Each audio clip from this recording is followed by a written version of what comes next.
Bob, why does everybody make carnivore sound so complicated? I don't know, and we're going to talk about that just a little bit today.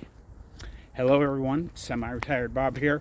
I talk about the carnivore diet, all things related to the carnivore diet, miscellaneous odds and ends. And I'm inviting you along on my journey as I get ready to move off-grid down in Texas, out in the desert, to start working on my off-grid homestead. If you're new to the channel, welcome. I'm glad you're here. Thanks for stopping by. The sun's a little bright today. You might be wondering what in the world you're watching. Well, basically you're watching me walk. The interesting thing about that is that I cannot find an angle. There we go. The interesting thing about that is that about 2.5 years ago I couldn't do this. I could barely stand for a couple minutes without severe pain. Now I'm out here walking every day. If you're returning to the channel, welcome back. It means a lot to me that you spend just a few moments of your day with me. I would like to ask you all to help me out. Go ahead and drop down in the comments and say, "Hi, Bob." Hit that thumbs up button. And if you haven't subscribed yet, please consider subscribing. All these things help me get the word out that it's never too late to change your life. I'm 61 years old, and I'm doing things I couldn't do when I was 40, like out here walking every day. As you can see, I've picked up the pace. I'm walking fast up that long hill that I start out with. As I've said in many videos, if you're adding a new exercise, be sure and take it slow so you don't accidentally hurt yourself. Because if you accidentally hurt yourself, that's going to set you back quite a ways. But why do people make this sound so hard, so complicated? I don't know. Let's get back to the basics. Eat the meat with its associated fat, add the salt, and drink the water. That's really what it's all about. That basic set of instructions will get you 90 to 95% of where you want to go. Give me just a moment here. I don't think I'm actually going to sprint today, but I am going to pick up the pace even more until I get up the hill to the corner, just to get it all in. Because pushing ourselves is what makes progress happen. You have to get out of your comfort zone just a little bit to be able to move forward. Okay, almost there, and I have no idea where all this traffic's coming from. It's Friday afternoon, about noon, just a little bit after. You guys are seeing this on Saturday. Oh. Okay, now I can slow down a little bit.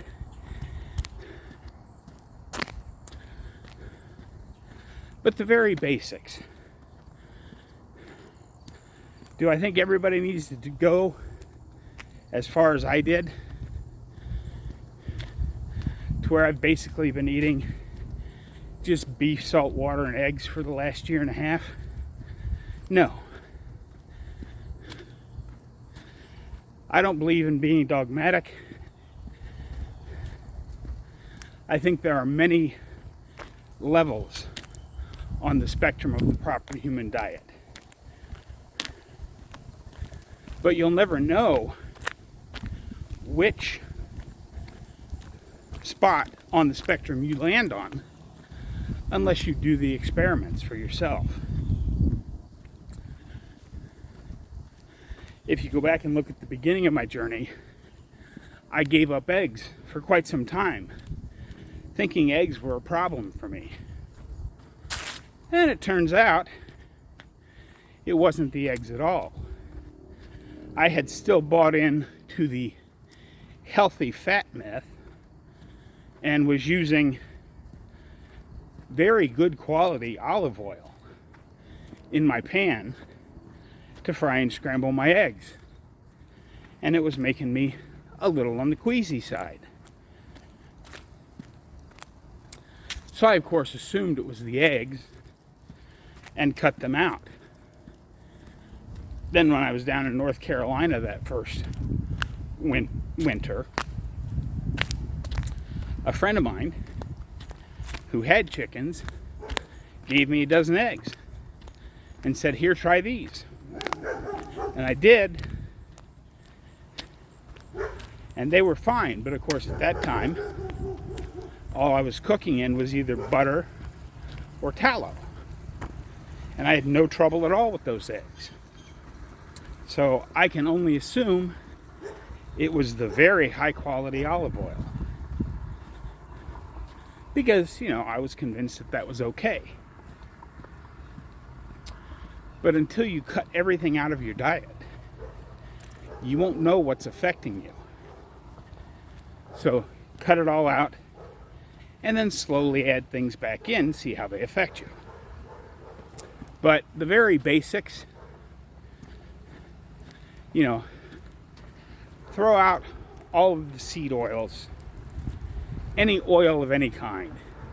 If it's not solid at room temperature, you don't want to use it.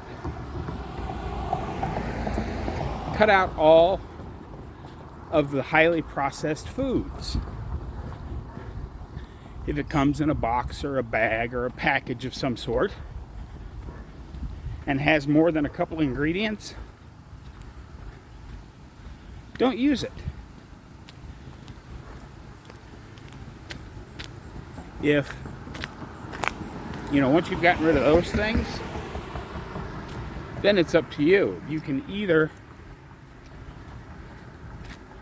go all the way to basically the lion diet, where you're just doing beef, salt, and water, or you can slowly cut things back. Whichever method you use, give each one a good 2 weeks to 30 days to tell you that this is a problem or this is not a problem. You know, you can't, let's say you've been lion diet and then you add back in eggs, and the next morning you wake up, you feel fine, you're like, oh, okay, eggs, I can do eggs. So you start eating a bunch of eggs, and then a week later, let's say you add in, Brussels sprouts. I personally wouldn't touch a Brussels sprout. I don't touch vegetables at all. But let's say you wanted to find out about Brussels sprouts. And you wake up in the morning and you don't feel good. Well, is it the Brussels sprouts you just ate yesterday? Or is it the eggs you added back in a week and a half ago? Hard to say. That's why I suggest you add things back in slowly. But get rid of the processed foods, get rid of the seed oils. And if that's all the farther you go, you're going to see some health improvements. But the title of today's video, or someone there, is about making it complicated. And there are a lot of complications out there that you can run into. Even I'm guilty of it. I talk about certain things from time to time, and I forget to tell you that this is a 1 to 5% problem. I'm going to try and be better about that moving forward. But there are a lot of 1 to 5% problems out there on the internet. And there are even a few people out there that will say just eating the meat with its associated fat, adding the salt, and drinking the water isn't nearly enough. But I just put myself forward as the example.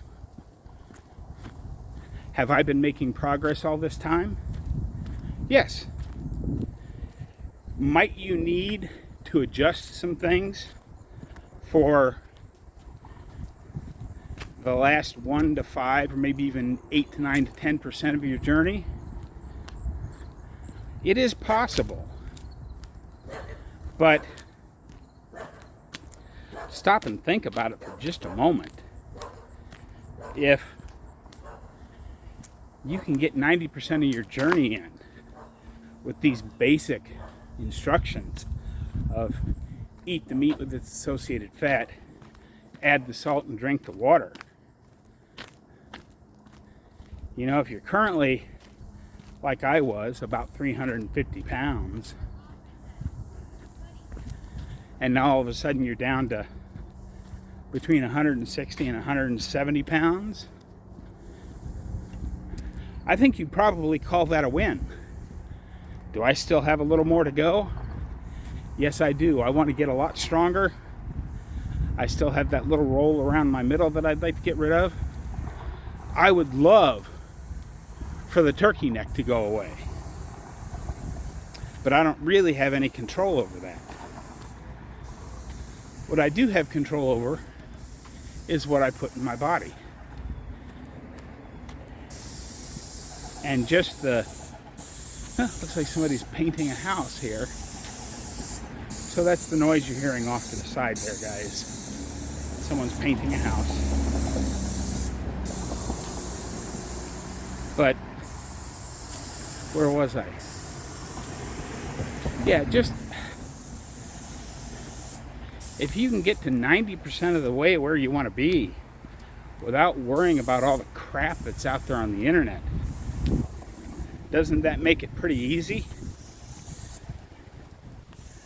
I'm not going to say it's going to be easy the whole way, and just sticking to meat with its associated fat, salt, and water is not as easy as all that. It can be very hard with cravings and lots of other things going on. But the hard part is not sticking to the carnivore diet. The hard part is what happens to your body if you don't stick to a carnivore diet. Whatever your version of the proper human diet is, that's where you run into trouble, because your little aches and pains come back. Perhaps you need to go back on some medicines or whatever. I've said this several times on my channel, and today's one of those days I'm going to say it again while I'm out here walking around this 1.5 mile loop with you guys. Do something today that will make tomorrow better. That's really what it's all about. That's where the 1% came from. A little bit better every day. Pretty much everything I've based my channel on is do something today to make tomorrow better. Well, I think I've certainly talked enough for a while. I'll have a few more ideas when I get back to the house. But for now, let's go ahead and cue the music.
Okay, cut the music. Thank you. Well, we're almost back to the house. I guess the whole point of this video is don't make it complicated. Even if you're in that final 10%, what if I told you that continuing, just eat the meat with its associated fat, add the salt, and drink the water? If a year from now, just doing that would get you 90% through your final 10%, wouldn't that make you pretty excited?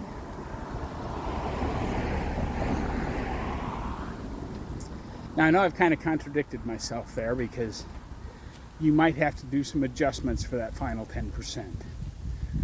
But regardless of where you're at in your journey,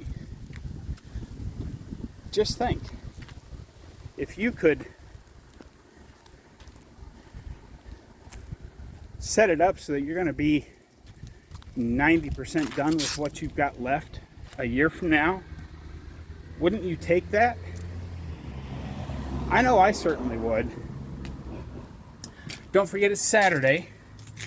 Time for weekly wins. Get out there, get down in the comments and tell me what your win for the week was.